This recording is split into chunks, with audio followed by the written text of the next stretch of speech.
গত ৫ আগস্টের পর থেকে বাংলাদেশের রাজনীতিতে শুরু হয়েছে ভিন্ন এক পরিবর্তনের ছোঁয়া। আওয়ামী লীগবিহীন রাজনীতির ময়দানে বাংলাদেশের অন্য দুটো শক্তিশালী রাজনৈতিক দল নিজেদের দলকে সাজাচ্ছেন একক নির্বাচনের লক্ষ্যে। বিএনপি ও জামাতে ইসলামী একসময় একে অপরের মিত্র থাকলেও তাদের মধ্যে দেখা যাচ্ছে বিস্তর ফারাক, এমন একটি প্রতিবেদন প্রকাশ করেছে আন্তর্জাতিক গণমাধ্যম বিবিসি বাংলা। বিবিসি বাংলা জানাচ্ছে, রাজনীতির মাঠে আওয়ামী লীগ এখন এক অর্থে নিষ্ক্রিয় হলেও বিএনপি আর জামায়াতের প্রভাবের বাইরেও আরও একটি নতুন শক্তির প্রভাব আছে রাজনীতির ময়দানে, আর সেটি হলো বৈষম্য বিরোধী ছাত্র আন্দোলন। আদতে তারা কোনো রাজনৈতিক দল না হলেও তাদের প্রভাব অন্যদের চেয়ে কোনো অংশে কম নয়। কেউ না বুঝলেও আমরা আপনার প্রয়োজন বুঝি, আর তাই তো অত্যাধুনিক ফিচার সম্বলিত বিভিন্ন সাইজ আর কালারের 250-টিরও বেশি ডিজাইন অপশন নিয়ে ওয়ালটন স্মার্ট ফ্রিজ বোঝে আপনার প্রয়োজন। এদিকে বিএনপি এবং জামায়াতের মধ্যে নীরব বিরোধের জায়গা নির্বাচন অনুষ্ঠানের সময় নিয়ে।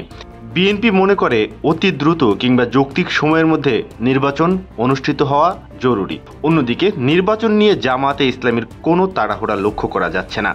বিবিসি বলছে, বৈষম্য বিরোধী ছাত্র আন্দোলনের নতুন রাজনৈতিক দল গঠন নিয়ে বিএনপি সতর্ক অবস্থানে আছে। যদিও বৈষম্য বিরোধী ছাত্র আন্দোলনের সমন্বয়কদের ভাষ্য, এখনই নতুন দল গঠন নিয়ে ভাবনা নেই তাদের। বাংলাদেশের রাজনীতির বড় একটি বৈশিষ্ট্য হলো এখানে আজ মিত্র তো পরশু প্রতিপক্ষ। বাংলাদেশের রাজনীতির ইতিহাসের শুরু থেকেই এমন চিত্র দেখা গেছে।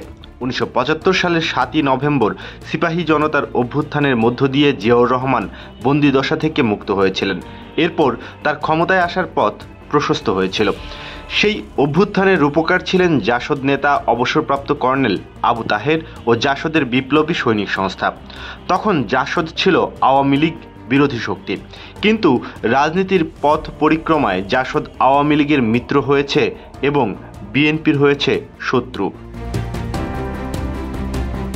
এমন পরিস্থিতিতে প্রশ্ন উঠেছে, আগামী দিনগুলোতে বৈষম্য বিরোধী ছাত্র আন্দোলন এবং জামায়াতে ইসলামী কতটা রাজনৈতিক চ্যালেঞ্জ তৈরি করবে বিএনপির জন্য?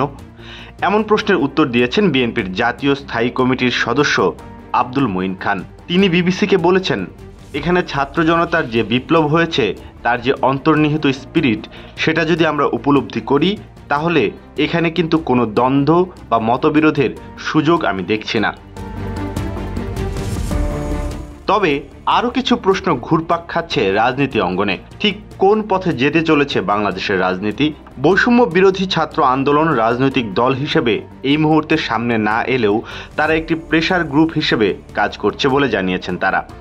যদিও বৈষম্য বিরোধী ছাত্র আন্দোলনের একাধিক সমন্বয়ক ঢাকার বাইরে সমাবেশ করতে গিয়ে পড়েছেন নানা রকম বাধার মুখে।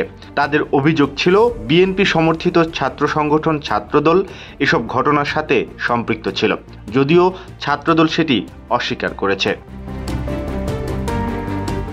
অনেক রাজনীতি বিশ্লেষক মনে করছেন, বৈষম্য বিরোধী ছাত্র আন্দোলন কোনো রাজনৈতিক প্ল্যাটফর্ম না হলেও বর্তমান বাংলাদেশের রাজনীতির অনেক কিছুই নিয়ন্ত্রিত হচ্ছে তাদের চাহিদা মতো। সে দৃষ্টিকোণ থেকে বৈষম্য বিরোধী ছাত্র আন্দোলনের প্রধান চ্যালেঞ্জ হচ্ছে বিএনপি, এবং বিএনপির দিক থেকেও বড় চ্যালেঞ্জ বৈষম্য বিরোধী ছাত্র আন্দোলন। তবে বিএনপি বলছে, যে কোনো রাজনৈতিক দল গঠনের উদ্যোগকে বিএনপি স্বাগত জানায়। বৈষম্য বিরোধী ছাত্র আন্দোলন যদি কোনো রাজনৈতিক দল গঠন করতে চায় সেক্ষেত্রে বিএনপি মোটেও চিন্তিত নয়। অন্যদিকে জামাতে ইসলামের নেতারা বলছেন, নতুন কোনো রাজনৈতিক দল আসতে চাইলে সেটিকে তারা সাধুবাদ জানাবেন এবং বিষয়টি নিয়ে তাদের কোনো চিন্তার কারণই নেই।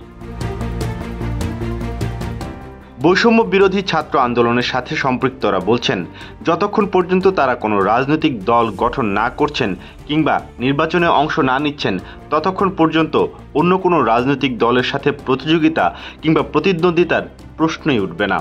একমাত্র নির্বাচনকে কেন্দ্র করেই এসব প্রশ্ন উঠতে পারে।